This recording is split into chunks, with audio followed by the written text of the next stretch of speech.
great, it's another bass podcast. Hi there, and welcome to Oh Great, It's Another Bass podcast. It's been too long. Indeed. Much has changed, I guess you could say, in our lives. I guess. Yeah.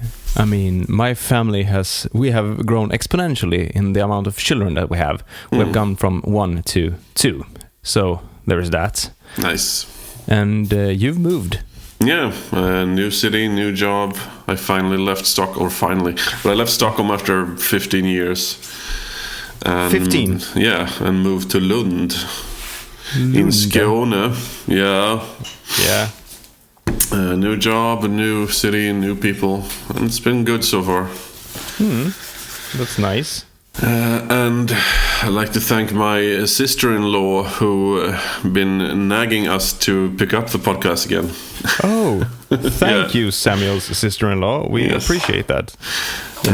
So here we are. And I think this episode is going to be a bit, I wouldn't say chaotic, but it's going to be a bit more ad hoc. Like we don't have any specifics planned.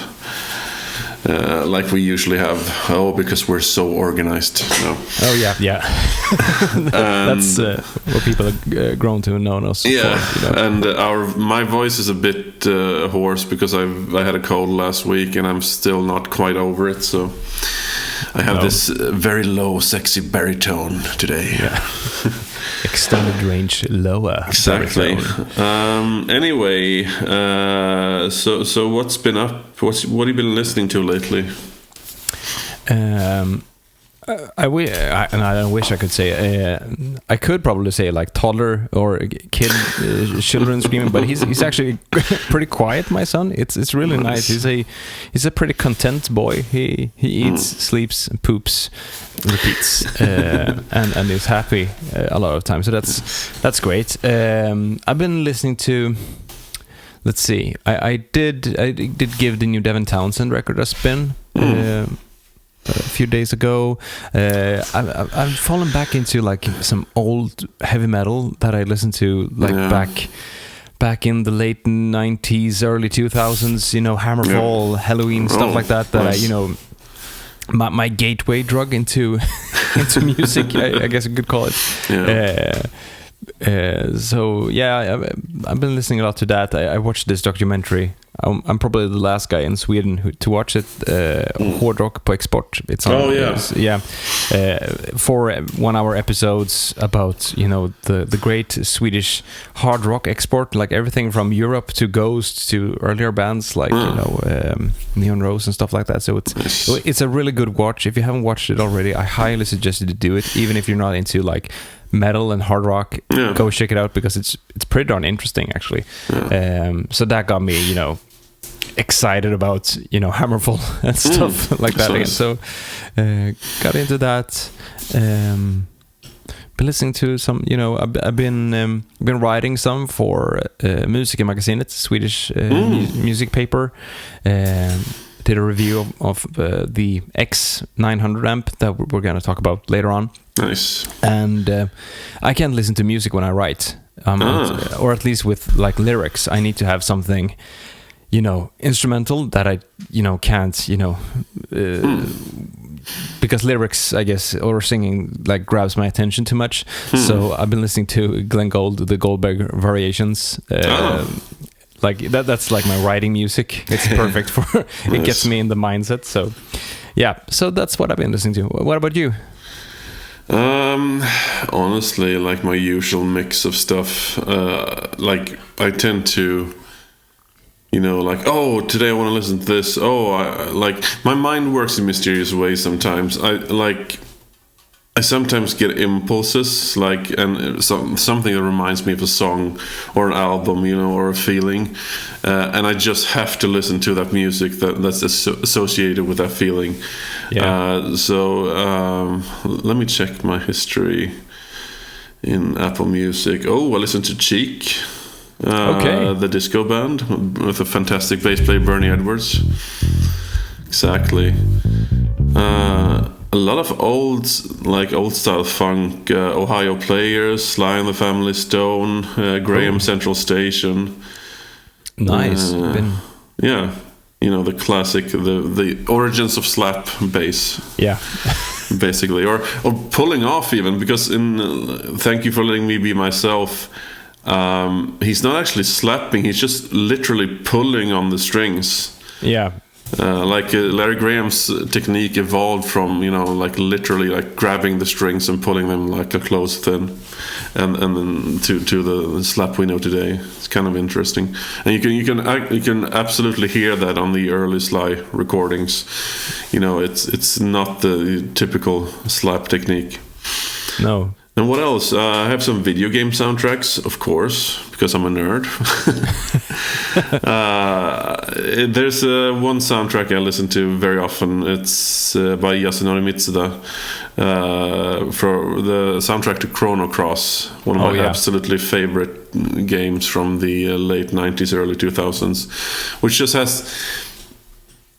It's literally like, I can't explain it, but that soundtrack is just it's in like a 15 out of 10, if you ask me. It's like world music, but I mean, if you haven't heard it, I can't really explain why it's so good. But it's just an amazing mix of like moody, like upbeat songs. There's moody songs. There's sad songs. There's like.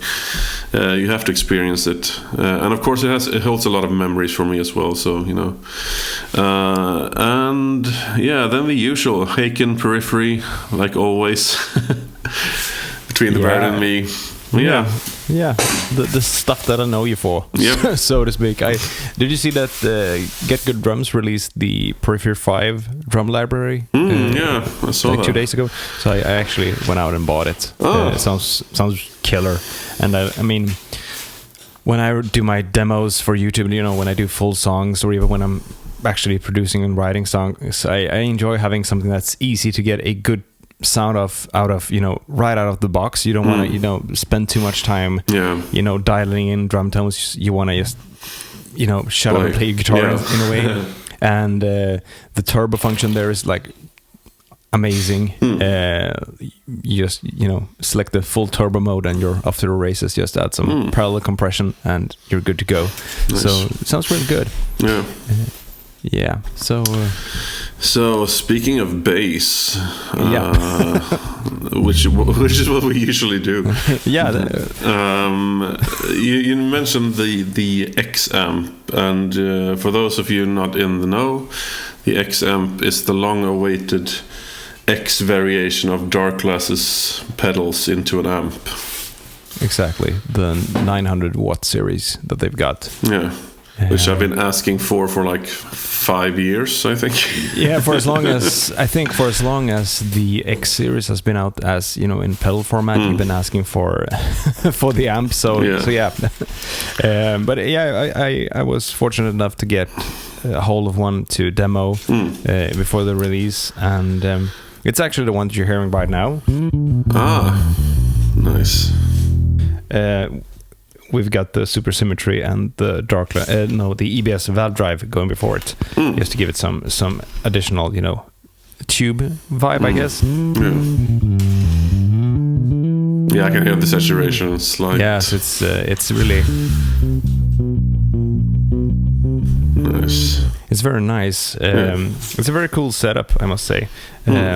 So yeah, I've been enjoying that one quite a bit. I mean, you can really get that, you know, clanky Darkglass metal tone that everyone loves, and it's amazing. But it's very versatile, I have to say, and you know, there's so many things about it that I really enjoy.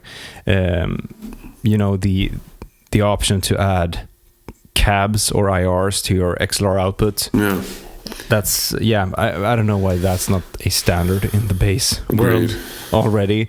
I know a whole lot of, you know, guitar amp manufacturers are catching on to that. I know Rev offer like tube heads with a built-in torpedo captor. That's nice. So you can, that's totally. Yeah, and we spoke a lot about this because, again, distortion on bass guitar without any kind of, you know, high-end cutoff sounds usually horrible. Yeah, and that's the issue. If you have an amplifier with an XLR out that has a drive function that doesn't, you know, somehow tailor that drive sound to an XLR output, you just get this horrible pingy kind of like peaky top end. Yeah, ice pick to the eardrum. Yeah, exactly. And like you say, there's literally no reason for at least not to have the option of having, you know, some kind of cab simulation, because here's a hint, children out there and adults, a bass tone doesn't really need too much high end. I mean, that's kind of in the name, but you know what I'm saying. Yeah, I mean, especially those high treble. I mean, you're just gonna compete with the cymbals and you know because every good audio engineer cuts, you know, the top end on the guitars and the bass and everything, and you know, because there is only that much sonic space that you can fill out, so you have to be careful with that so you don't saturate too much up there. And so yeah, XLR output with an IR, and it's also got a pre-DI output, so you can actually record a completely clean signal. Nice. Given that you don't have anything before the amp, you can actually record a completely clean signal, or send it to front of house, or you know, all of that. Yeah. Your cats are awake. Of course, about.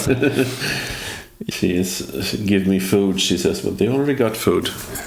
Just being I can see. Clingy. I can see the bottom of my bowl. I'm gonna die of hunger. Exactly. No, but getting back to the whole thing about we discussed this before, like I said, but the whole thing about XLR outputs is generally if you have a complete tone to send to front of house won't have to spend time to mess with your tone either. No. So it saves time live as well, because you don't have to, during the sound check, you don't have to spend time to getting your bass tone somewhat in a good frequency range. No, and no one can bump the mic on the cabinet and, you know, mess things up. It's good to go. And usually when you're on stage, they always ask you to turn down on stage. Classic. That's, I mean, 99% of the time. It's like, can you turn the bass down on stage? Okay. Like we had this, we did a festival gig in early July with 6 Feet Deeper, and we had like just, you know, 2 minutes to do a sound check, essentially just a line check, and I was playing and I was like, yeah, I can really hear myself. Feels great. Yeah, they're gonna ask me to turn down, right? Can you turn the bass down? Yeah, of course. So, but that's one thing that I'm happy about with my rig, that I've split the, you know, I've got the dual outputs, so I can only increase the volume on the high frequencies, or the treble and the bass, so to speak. Or no, just the distortion, so to speak. So that actually isn't frowned upon as much as when you know, increase the volume of the entire rig, you know.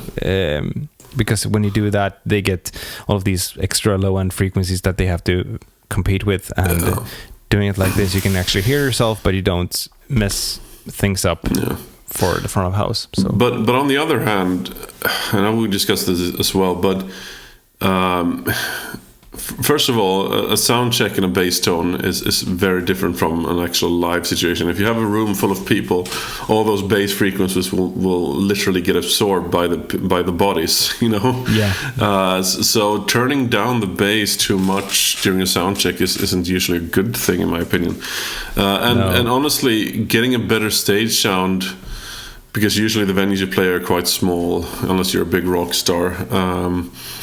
Usually what you get from front of house is just, you know, sub bass and frequencies you don't really want. So I don't see the issue with having a bit of a louder bass on stage, because it helps the bass player get into the groove, but it also helps the, you know, the overall live sound, in my opinion. I guess it's just, you know, a question of I'm in charge. I'm the boss. We have 3 Marshall half stacks for the guitarist. Oh, here's a clean DI box for the bass player. Here's a sound samp for you. No offense against the sound samp. I mean, it's been working out great for a lot of players over the years. But yeah. So, but anyways, back to the X amp. It's a really solid piece of gear. I can't really fault it. I mean, you can always argue that, okay, it should have been programmable, like the Infinity the pedals, you know, where you can have 3 settings. However, this means that it's I think it's only like the IR section that's digital on this one. Yeah. So that's actually, you know, a good. I think it's a good, you know, contrast to say the Element. Exponent 500. You know, that's completely digital. Here you have a more or less completely analog, modern sounding metal amp. So I mean, there is that. And yeah, I mean, I've mounted it on a pedal board, and it sounds really good. But you can adjust it slightly through the Darkglass suite, right? No, you can't adjust the compression or anything. You can change the IR files, however. You can adjust those, which, I mean, it sounds like, oh, we can only load in IR files, but no, it's actually quite a lot of, you know, they've been expanding that library so damn much over the past like year. It's incredible. Yeah. You can change mic positions and stuff like that. So I mean, I guess they don't want to venture too far from, say, the Alpha Omega 900 and the Microtubes 900 version 2. I guess they don't want to venture too much from that format, and I suspect that they have a certain, you know, circuit board that they've got figured out for the amps that they don't want to mess with too much. It's probably gonna get an overhaul in the future. You know, you get a 1,800 watt head with, you know. Yeah. But yeah, with a coffee machine. Yeah, with a coffee machine and a built-in noise gate. Yes. But it sounds great. It's a good addition. I'm glad that they finally gotten it out there. I guess, you know, the component shortages have been terrible for a lot of manufacturers. So yeah. And the X7 is by far my favorite distortion pedal from Darkglass. I owned it for quite a while. I used it a lot, and it's apparently Tim Lefebvre's favorite Darkglass pedal as well. Which is funny because he's a guy who's known for like playing a P bass with flats, and you know, using a Noble tube preamp, and you know, that's it. But he apparently loves the X7 very much. I mean, you don't have to crank it. That's something that I think a lot of players, you know, don't realize. When you think about the X series and Darkglass in general, they think, you know, overly saturated distortion that sounds like a angry beehive. But you don't need to, you know, you can actually dial down the drive and actually get a nice breakup tone as well. But especially with the crossover for the frequencies, the low pass and high pass. And that's what I love about it, because like some of you may know, I want to have the, you know, the kind of light drive saturation that breaks up if I play hard, and the X, it has a very how to put it has a very like refined drive quality compared to the B7K, which is a lot more brutal. The Microtubes is a lot more like brown sounding. The vintage. It's very mid heavy, the vintage ones. I find in a good way, but and the X7 is to me a bit more scooped, but not in a bad way necessarily, but it has, you know, the distortion fills out the sound really well, and that's what I love with the distortion. And the compressor is really good as well on it, I must say. So that's the X-Amp. You want to talk about the DarkRay as well, I see here. Yes. We actually got a list of subjects, so we're not completely ad-hocing it. Yes. Kids. DarkRay, they discovered a new type of manta ray at the bottom of the sea. No. For those of you not in the know, the DarkRay is a collaboration between. We spend a lot of time talking about Darkglass products on this podcast, but that's just like how it is. The Music Man Stingray obviously is a classic bass model. It's been around for close to 50 years, and one of Leo Fender's greatest creations, apart from the P bass, the jazz bass, and the G&Ls. And you know the tone. It's a classic tone. It's punchy. It's fat. And did you know they actually started? The first prototype had a P bass pickup. I did not know that. Cool. There's a picture of it on the internet. It looks really weird, but it's basically, you know, not the big blocky pickup. It's just a P pickup in the same position. I need to see this. But anyway, a few years ago, the Music Man decided to do a collaboration with Darkglass. Oh, Oh, I found the picture. It's got a reversed P by the bridge. So. It's nice. Holy cow! And basically, what they did is they put the Alpha Omega drive circuit into a Stingray, along with a 2-band preamp, which I believe also is proprietary from Darkglass. I don't think it's the standard on a ball 2-band EQ. I think it's the EQ is also tailored from Darkglass, as far as I know. I think so too. And it's like the first time I heard it, I was like, because I usually don't hear a lot of Stingrays with drive. They usually have those super clean. Yeah, because they have that growly mid-range character anyway because of the pickup placement. But hearing, the drive circuit in some bass is just like a revelation, because it just sounds amazing. Like from the lowest gain settings to the highest fuzz settings. Again, for those of you not aware, the Alpha Omega was a drive pedal that created for John Stockman of Carnival, which basically is both a drive and a fuzz that you can blend seamlessly into one drive sound, and that's what they put in the bass, the DarkRay. Apart from the fact you cannot blend the two distortion times, you have to select them individually. But it's the same distortion circuit, and it just like. People say, "Oh, why don't you just put a pedal after the bass?" I mean, you could do that, but I think that's not the point. I think since the gain stage is directly in the bass, you get a completely different reaction touch-wise to your dynamics and your playing. Yeah, and you get, and it's cool. Yeah, it's cool. What other reason do you need? I mean, when people go like, "Oh, why don't you just put it in a pedal? Why don't you just?"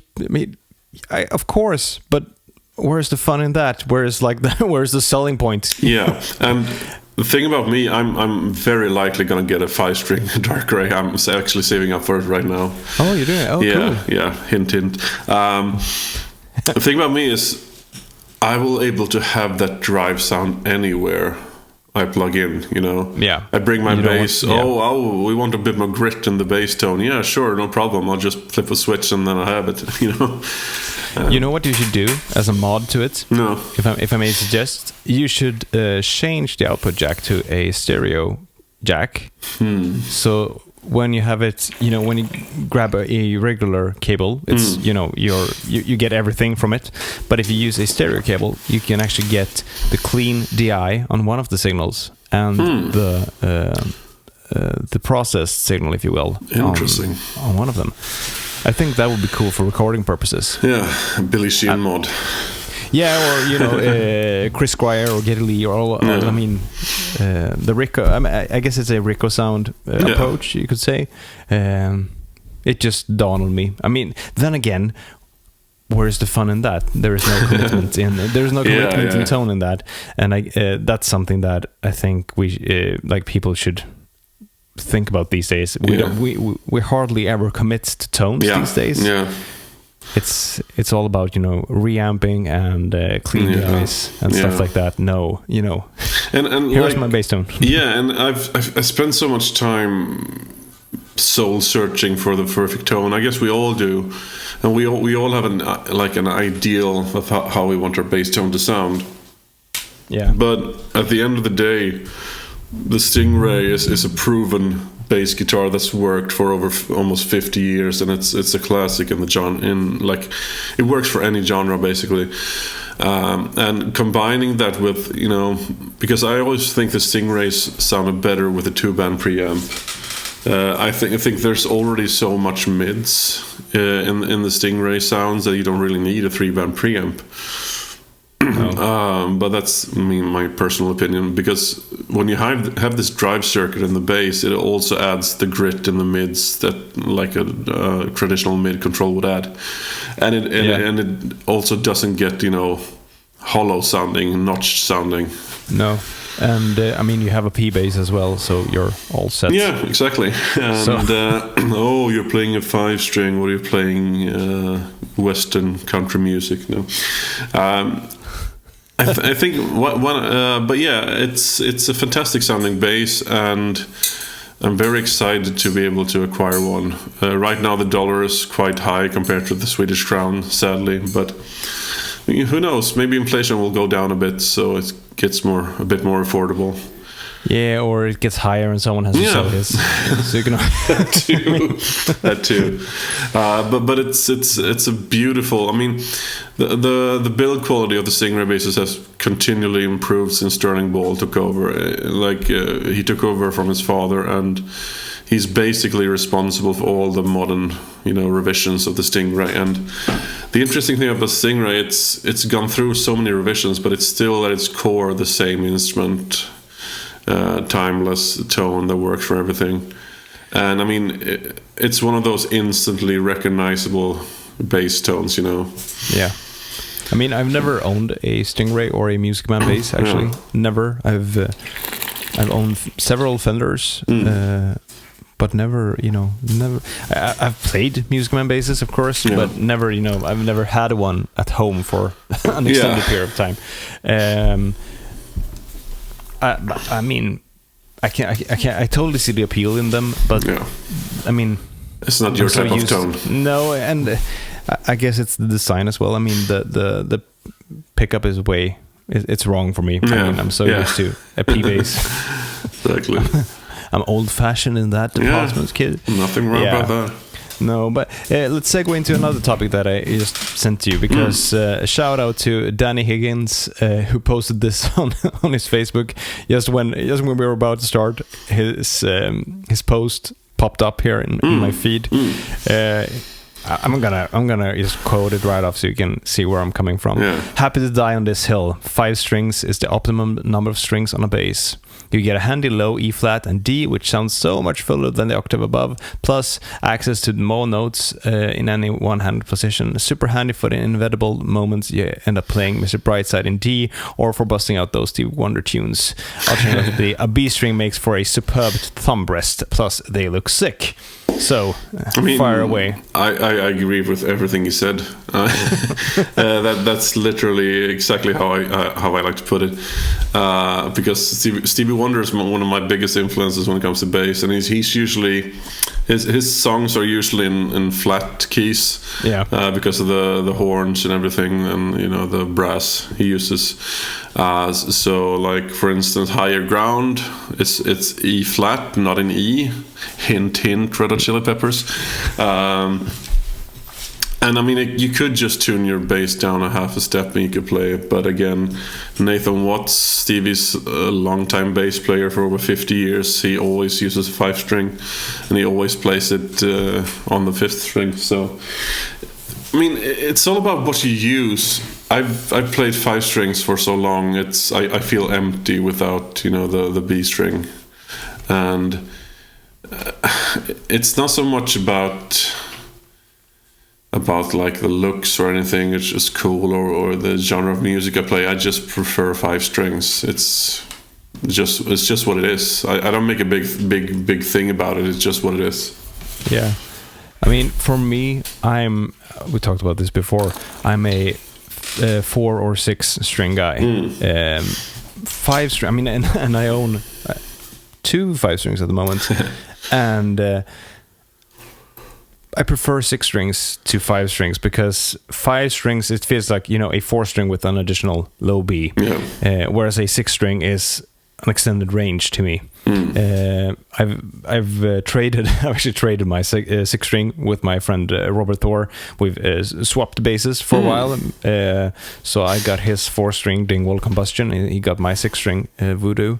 And I tuned this Dingwall to BAD, which is and it just works so well for that bass. And I prefer using a 4 string tune to BEAD compared to a 5 string, if I'm being completely honest.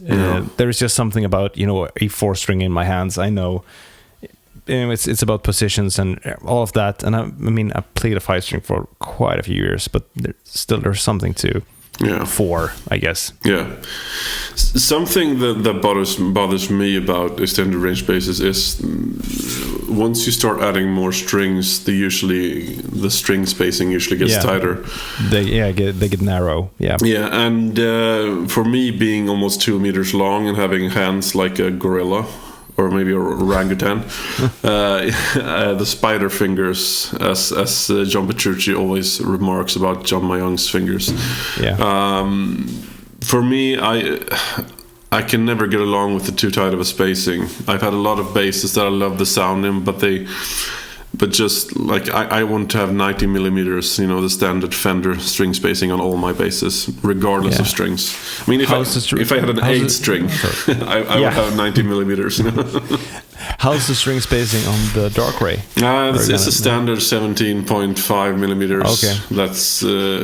That's Music Man always use, and it's funny because a few years ago, I think Sterling Ball said he wanted to try introducing a 90 millimeter spacing version of the Stingray 5 because it has been a lot of requests about it, and it would be in line with Leo Fender's traditions and stuff.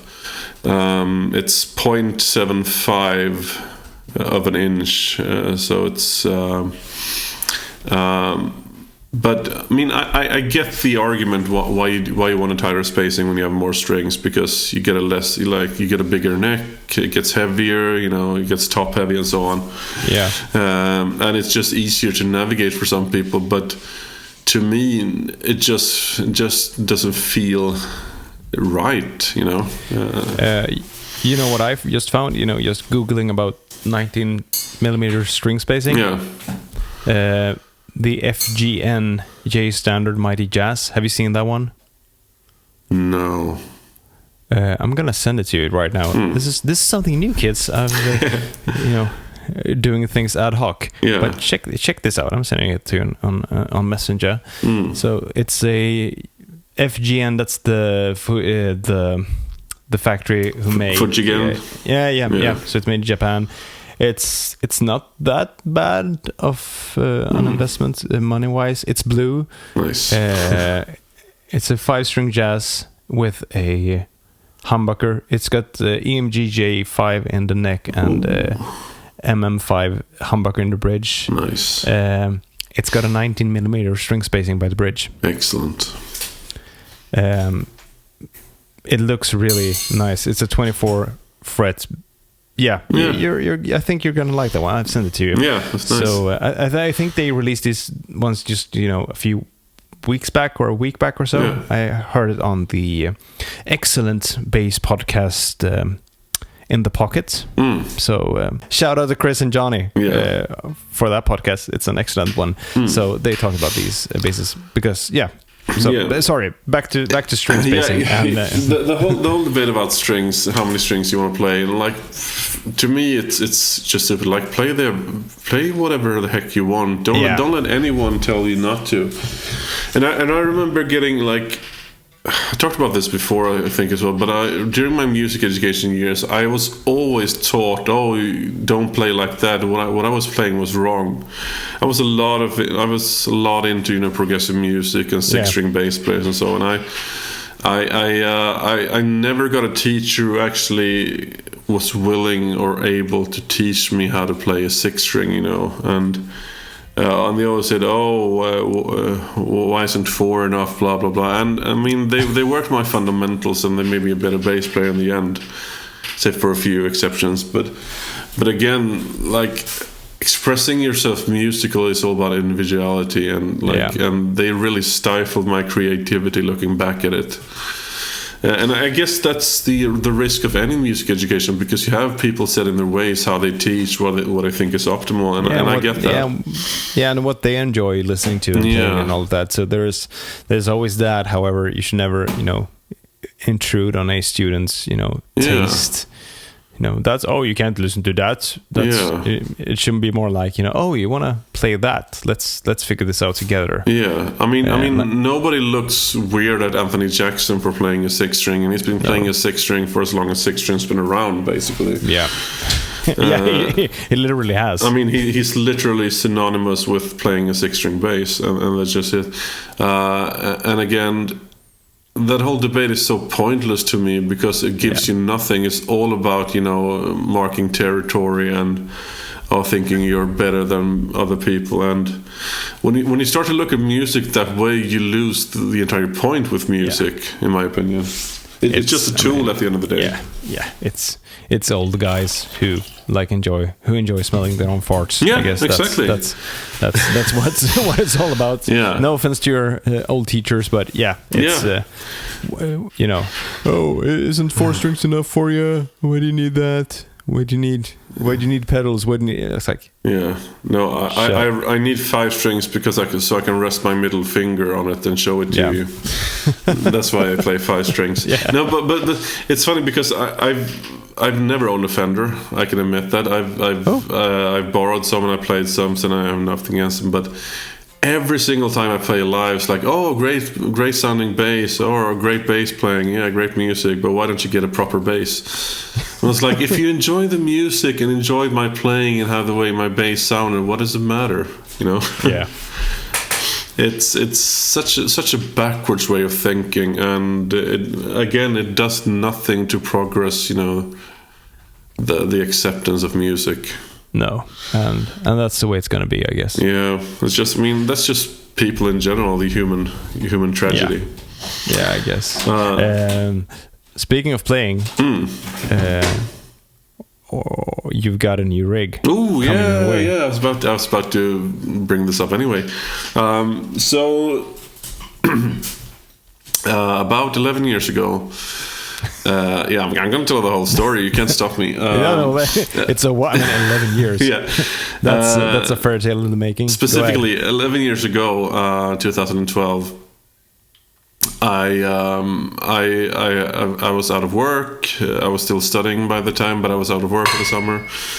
Generally, being in a bad place. But anyway, there was this amp being sold on the Prata Bas, the Swedish talk bass equivalent, at a very good price, and it was the Warwick Hellborg system, designed by Jonas Hellborg, famous for playing with Mahavishnu and a lot of jazz, like John McLaughlin and stuff. Sean Lane, obviously, fantastic guitar player and duo. He designed an amplifier system with the bass manufacturer Warwick. I think it debuted in 2007. Could have been. I think or somewhere around that. Somewhere around that time. And basically, what he did, he pulled an old Neve preamp out of a console and made it into a bass preamp, and also designed like an extremely efficient and clean power amp to go along with it, and a series of cabinets that just sounds spectacularly well. They're very linear. They present the sound the way you imagine it in your head, basically. So 11 years ago, a preamp and I believe a stereo power amp was out on Prata Bas for a very good price, and I was literally like 5 minutes late buying it.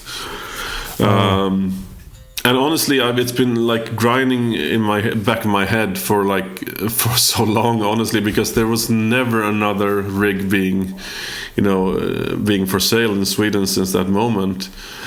And like the first time I tried that rig live, it was like a revelation, because I tried it with a P bass with flats, and it was just like the nuance in the tone and the richness of the tone was just like mind-blowing. Was it this very rig that you tried?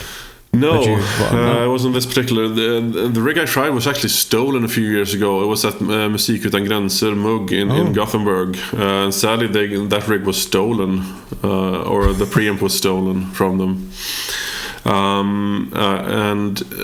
But there's very few moments in life where I've tried gear where you're like instantly, it's like you're like your jaw drops to the floor, that kind of. You fall in love. Yeah, and that was one of those moments, and you just realized all the bass tone you've been missing was suddenly there, like the richness of all the frequencies and like I said, the dynamics, and it's so all these years I've been like, I'm still like regretting the day I didn't pull the trigger fast enough. Fast forward to last year, and one of my friends on Facebook sent me a message on Messenger and says like, are you still looking for that Hellborg system? It's like, kind of depends. Like, what do you have? I have it. So it turns out he had a friend who was selling his Hellborg system because he was sponsored by Warwick. He was actually a professional bass player. I'm not going to mention his name, but he played in some big metal bands in Stockholm. And he was sponsored by Warwick, both for basses and amps, so he used them. But now he's moved on to something else, I guess. But to make a long story a bit shorter, I pulled the trigger after a bit of negotiation, a few months. I decided I wanted to get myself something when I was moving, and I sold my apartment. It took a while for me to realize I like how much I craved that rig. And I pulled the trigger on it, and I got it at a like stupidly good price. Yeah, I've been looking up the price now.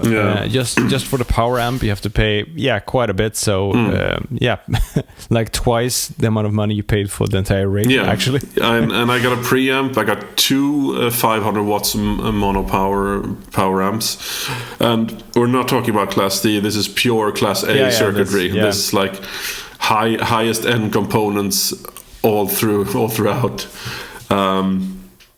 And I believe it's the high cab. It's two 12-inch speakers, and they're all in flight cases as well. High quality flight cases that have been tried and proven on the road. And I'm getting the rig next week, actually. That's amazing. It's traveling from Stockholm. It's gonna take up some space in your apartment for sure. Yeah, I've already dedicated a space next to the computer for it, so it's awesome. It's not that big like area wise, but but tone wise, it's amazing. I don't know if you've tried it at all. No, I've never tried it. I mean, I've seen it and I've heard the jokes about it because when it was presented, I remember like when it was presented, everyone was like, "Oh, sorry, no, it's okay." When it was presented, everyone was like, "Oh, it can't be that full range. That's impossible." Yep. But it is. I mean, I hope to try one someday. I enjoy like I spent some seconds just looking through some pictures of it. I think they had a stereo power amp as well for it. Yes, indeed. Yeah. And I'm also getting the big cab at a later date. Oh. Which is your favorite, and you're going to be jealous because it's two 15-inch speakers. Yeah. So basically, I'll bring my apartment complex down with a bass. Yep. Speaking about jokes about that rig, I remember there was because when it was released, the prices were like out of this world. Yeah, it was. I mean, it was super expensive. I think the preamp was at least $2,500 or even more, like $3,000 or something like that. And the power amps were at least half of that price. So the price I got it, I mean, I'm not going to tell it for you people, but it was a good price. Very good price. It was a very good price. Even I would have bought it at that price. And now it's going to be exciting because I haven't been playing bass since I left my last band 2 years ago, and I'm in a new town. I'm going to find some new music to play, and it's going to be nice. Yeah, are there any like jams or something there you can go to? Just bring your bass and. I thought there would be, since Lund is a student town, a university town. Yeah. But apparently the city hasn't, like the city council hasn't been putting any resources into the cultural life, sadly. Oh, that sucks. They spend every like single penny on the technological university and that kind of stuff. But obviously in Malmö and Köpenhamn, there's a big jazz scene and music scene. So yeah. Yeah. And how far is Malmö for you? How long does it take for? 12 minutes with the train. Okay. So, okay, that's then go to Malmö and play some bass. Copenhagen is like an hour away or something like that. So. That's amazing. Yeah, love Copenhagen. Yeah, it's and the great thing about Copenhagen is like they never question paying musicians well. No, you have like a standard jazz gig where you just play like. Yeah, from the real book. You walk away with like a really good food, good money, and just appreciation for the art. Yeah, that's take note. Yeah, take note, Sweden. This is how you treat musicians. Because here's a secret. It's fun to play music, but you know what isn't fun? Studying music for 11 hours and not getting paid for it. No, I mean.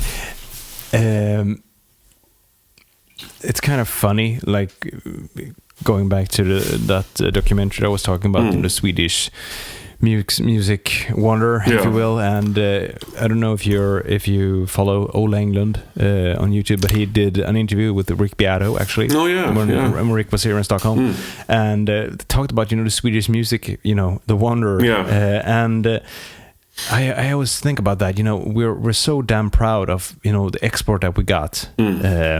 I mean, it doesn't matter what political view you have. Everyone is like, "Oh yeah, Sweden, we're great with exporting music." Yeah, but these days, what are we doing to help that? What are we doing for kids who want to learn how to produce music, who want to learn how to play an instrument? I mean, we're downsizing everything. Now it turned political here, but I mean. We have to look at ourselves like, okay, we've got a huge export of music, like in every damn genre of music, like from ambient chill out music for whales to death metal to everything. We need to take care of that. We need to and then like you said, the issue is a lot of politicians, and this goes for both of the political aisles. They tend to look at it as an enterprise.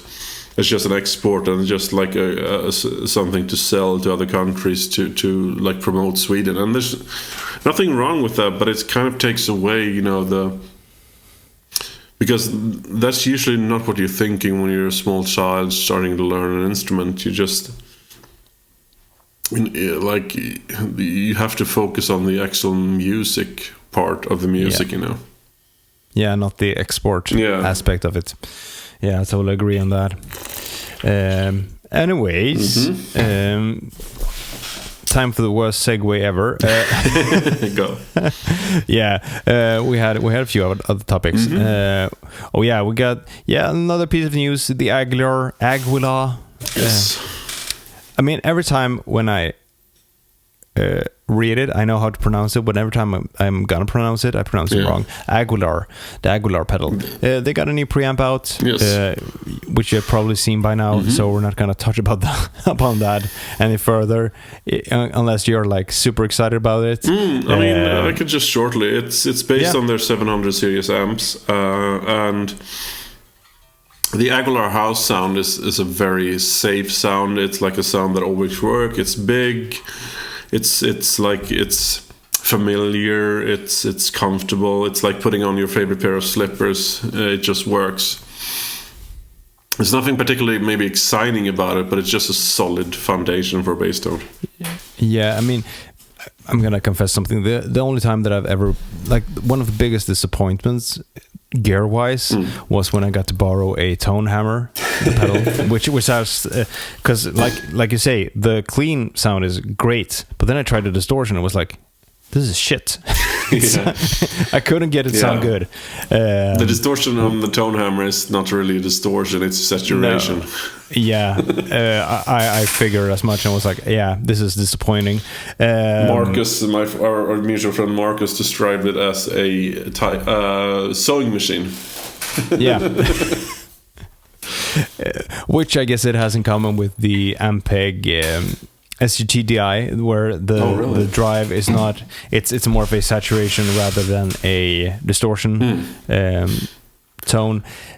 And I've talked about this before, so I'm not going to talk about it anymore. I mean, if you want that classic, I mean, it's the same, I guess, with the Aguilar and the Ampeg, and you know, if you want that classic tone, they are amazing for that. Nothing bad about them. Yeah. However, if you want something else or more, go get something else. Yeah. We were going to talk about strings. I know you're a big Roto Sound fan. Yeah, I'm actually endorsed by them. Oh, it's really? I didn't know that. It's actually, I think that's my one and only true endorsement. I've been with them since 2016. That's cool. Which was the year. I mean, I've told the story before, but it's pretty funny. I reached out to them like, "Hey, I've been playing your strings for quite a few years already. Would you be interested in me doing a video of all of your strings and you know that?" And they were like, "Yeah, sure, we're gonna make you an artist." And the same day that I placed my first order for all of their strings. I was in Greece with my wife. It was our honeymoon. Oh yeah, actually. I remember because you missed the Haken show in Stockholm. Yeah, exactly. And I checked my phone, just reading the news, and there was this big headline: Brexit. Like, what's Brexit? I had missed out on Brexit. I guess most people had here in Sweden. And I was like, what's Brexit?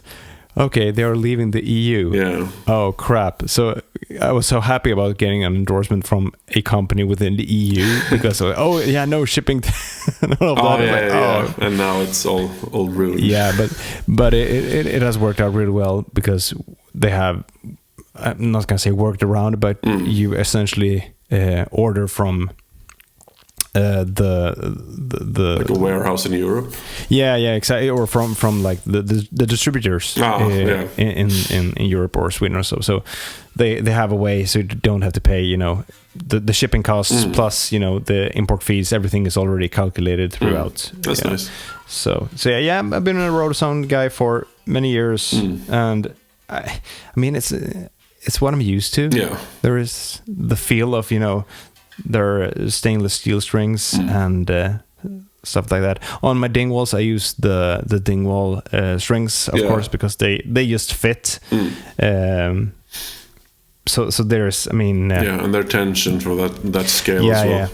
Yeah, they work really well for that. But on all of my other basses, I've got the Roto Sound strings. I got the Steve Harris strings, the drop zone set on my BB bass, actually. So it's So I mean, they're been working out great for me. And they say that Roto Sound were the first to produce round wound strings for bass. I'm not sure if that's true or not, but the story is John Entwistle of The Who.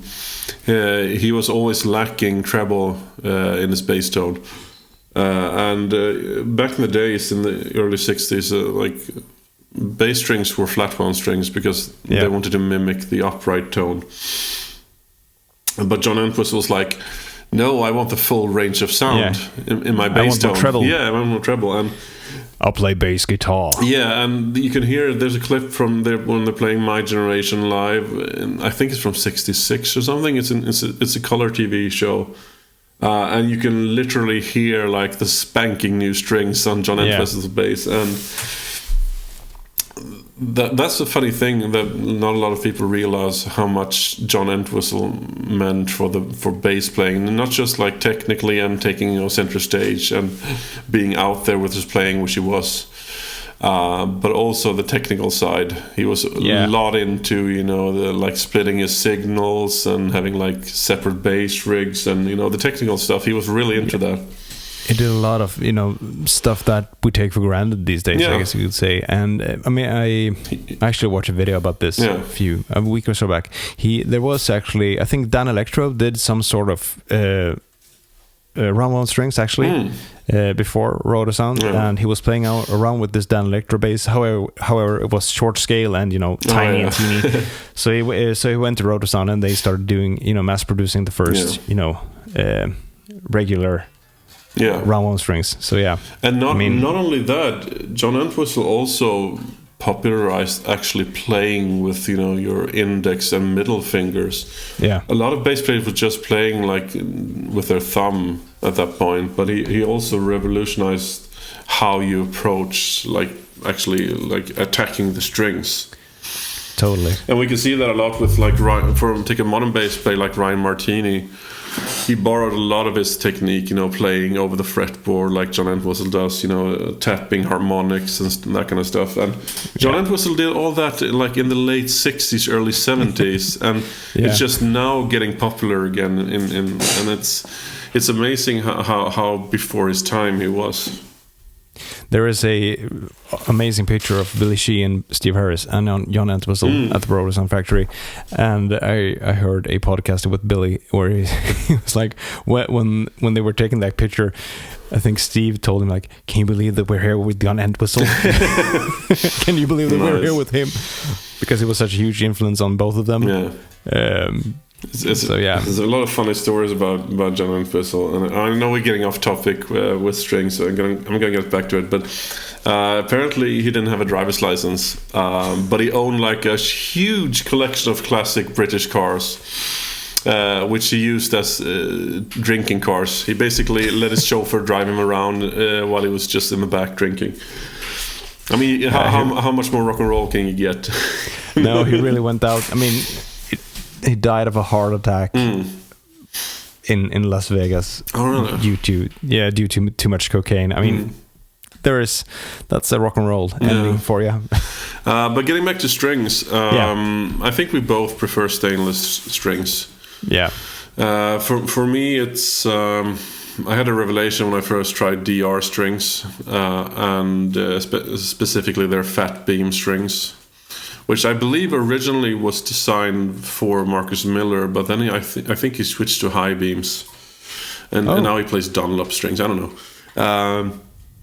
But anyway, I don't know exactly, but they use a technique called compression winding or something like that. They're all done by hand. All the windings are done by hand. They've always done that. I think Rotosound are still doing by hand. Yeah, they're still doing that. Yeah. But I mean, coated strings, they last a long time. But the thing about the stainless DR strings is they last like forever, and they still sound amazing even when they're not completely new.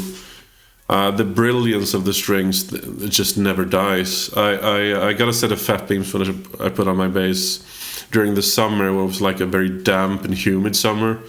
Yeah, everyone was sweating like crazy, and I kid you not, I used those strings for at least 6 months, and they still sounded good. Cool. Yeah, so yes, they do cost a bit extra compared to other strings, but the longevity is amazing, and yeah, you can't beat that. Yeah, I mean, I found that coated strings. I mean, I've tried Elixir and all that, and it's not for me. Yeah. There is something about the feel that I really don't like, especially when the coating starts to come off. They just feel really bad. It looks terrible, and there's just something about I'm not a fan of Elixir strings. It feels like I'm slipping. Like my fingers aren't gripping on them, and have you ever tried Fast Fret from GHS? Oh yeah, I've got a few bottles actually. I use it. I started using it when we did the second Structural Disorder album, because I was using the Audario strings at the time, and I had the Pro Steels, which I really liked. However, they died like instantly almost. Yeah. So after like every take, or once I was done, playing, I rubbed my bass down with Fast Fret. Yeah. It's a really good, it's a really handy tool if you want to, prolong the life of your strings. For those of you not knowing what we're talking about, it's basically a grease for your strings. But it's not a sticky grease. It makes it makes transitions over the frets faster, and it also keeps dirt away from the strings. So it's basically, if you don't want to use them if you have like a high string action and play like really, but if you want to play fast stuff, it's amazing. Yeah, it's really good. I mean, like I said, it gives you some more. It extends the life of your strings. So I use them. If I've got 2 gigs in a row and I don't want to change strings between, I sometimes sheet and do that. So yeah, that's nice. That. But trying to get back to the strings topic, I don't know. I used to think as long as they're new, it doesn't matter what kind of strings you're using, but once I tried DR strings, I was like, wait, this is how a string should not only sound but also feel. Yeah, because they use round cores, and I find that round core strings they respond to me much better than hex core strings. Okay. Yeah, they have a softer feel. They're not as high in tension, and they just I don't know, like bending and doing like small dynamic stuff. It just works better for me.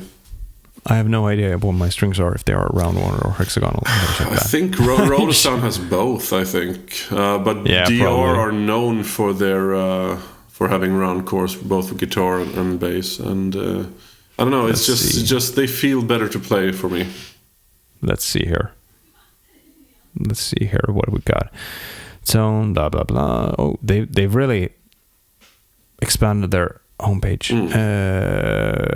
Let's see. Doesn't say. It probably says somewhere, but I can't find it right now. Yeah. Yeah.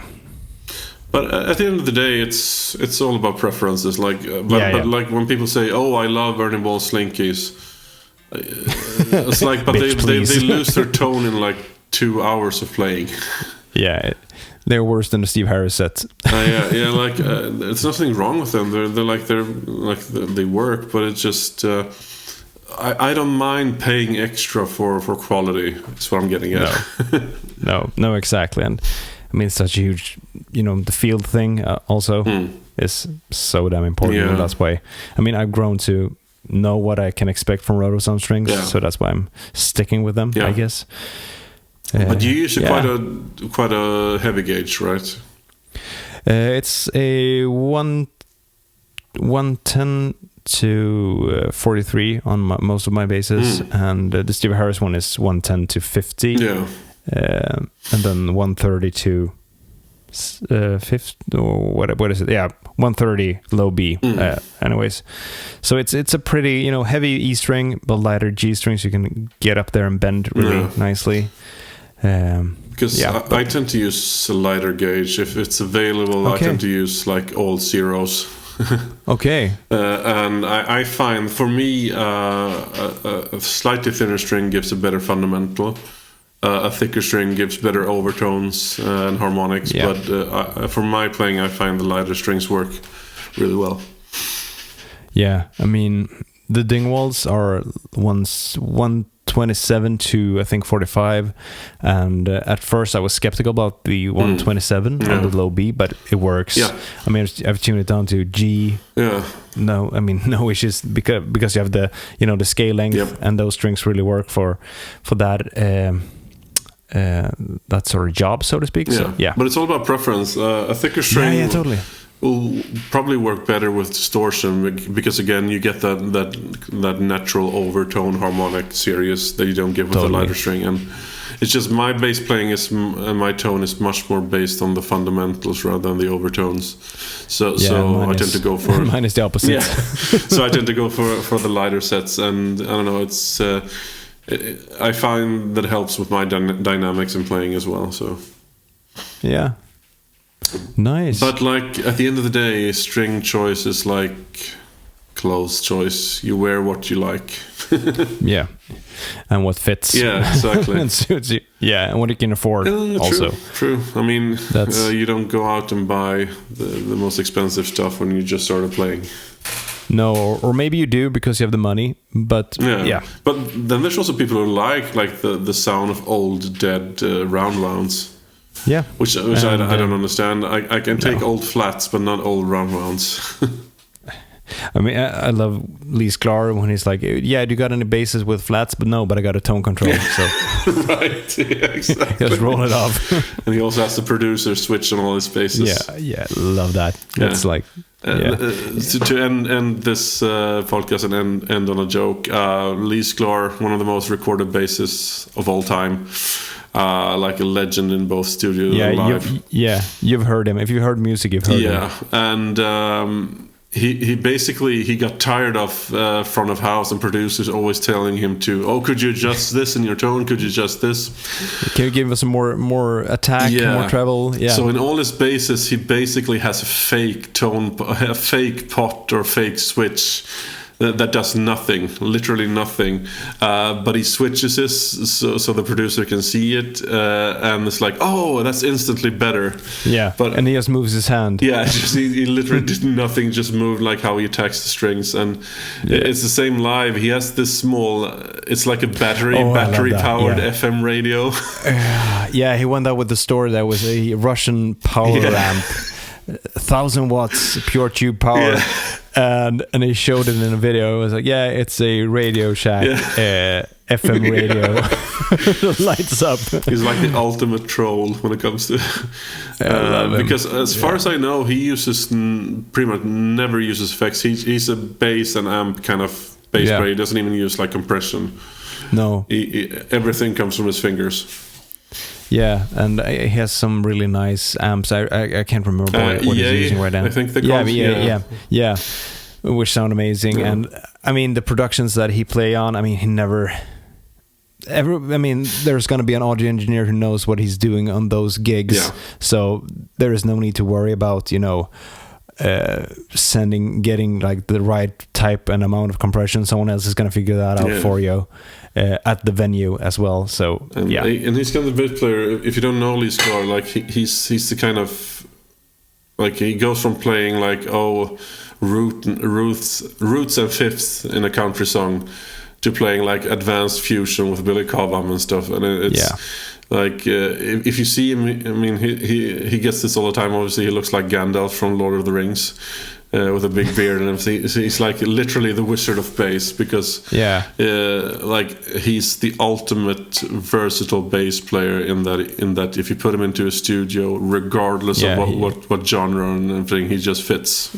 Yeah, he does his job. Yeah, and does it perfectly. He's a career bass player like throughout. Totally. And that's a good note to end it on. Listen to Lee Sklar. Totally. He's very sensible when it comes to bass playing. He's a great bass player and he's funny. He's extremely funny, I might add. Anyway, great to be back. Yeah, great to be back with the podcast. Hopefully, we can do this on a more regular basis. All puns intended. All puns intended. Maybe not, every week, but every other week or so. Now that my work starts back up in 2 weeks, and I've got 2 kids now, so I have to work around that. But we'll figure it out. You can put them on as executive producers. Yeah, noisemakers. But hope that you guys enjoy us being back. Let us know in the comments if you want to, the comments on YouTube, if you want us to, talk about something else or, talk about something bass related that you're curious about, thoughts on brands or strings or players or what have you. Or just meme us all day long and give us shit for anything. That's just go ahead. Equally as fun. So until next time. Take care. Bye. Bye.